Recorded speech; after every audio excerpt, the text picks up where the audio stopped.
Hello bachcho, let's see the question.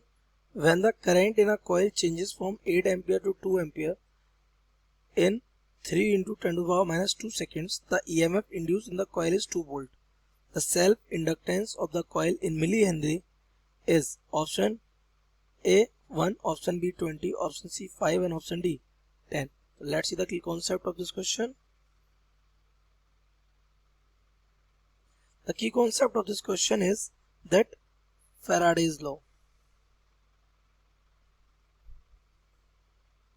that when current through a coil changes, then magnetic flux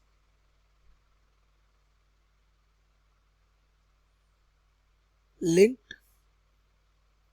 with it also changes. जैसे ही current change होता है तो magnetic flux भी क्या हो जाता है, चेंज होता है, बिकॉज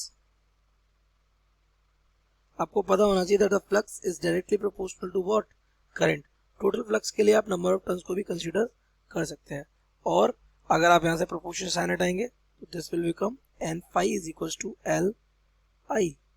ये where L is what, L is self inductance.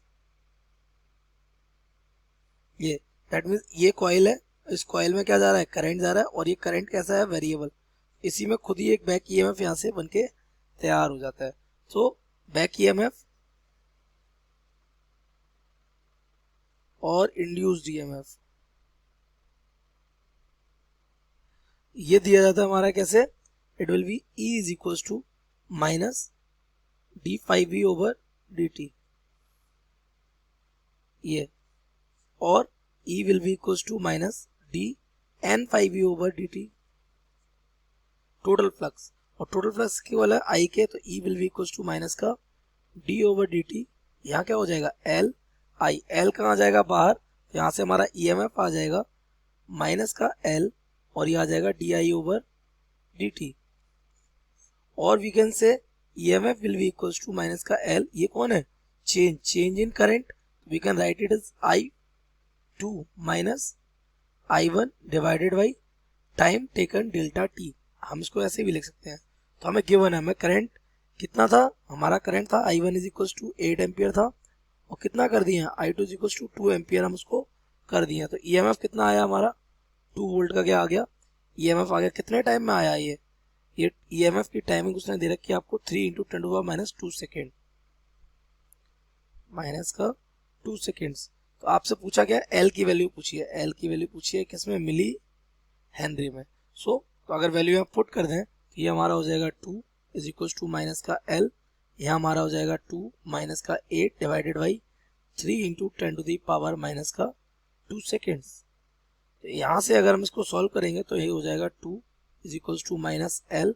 ये हमारा बच जाएगा माइनस का 6 divided by 3 into 10 to the power minus का 2. 3 टू 6 हो जाएगा, ये माइनस माइनस प्लस हो जाएगा, और 2 से 2 ये क्या हो जाएगा, कैंसिल. ये पहुंचेगा इधर, तो L will be equal to 10 to the power minus का 2. ये हो जाएगा हेनरी. बट आपको चाहिए किसमें, मिली हेनरी में. तो यहाँ पे हम 10 का करेंगे मल्टीप्लाई, 10 का होगा divide, 10 into 10 power minus 3 Henry. तो इसको हम क्या लिख देंगे, 10 मिली हेनरी. तो मिली हेनरी में कितनी वैल्यू आ गई, 10. तो अगर अपने ऑप्शन को आप मैच करेंगे तो 10 option D will be correct. So the correct option D. I hope you have understood it well. Best of luck.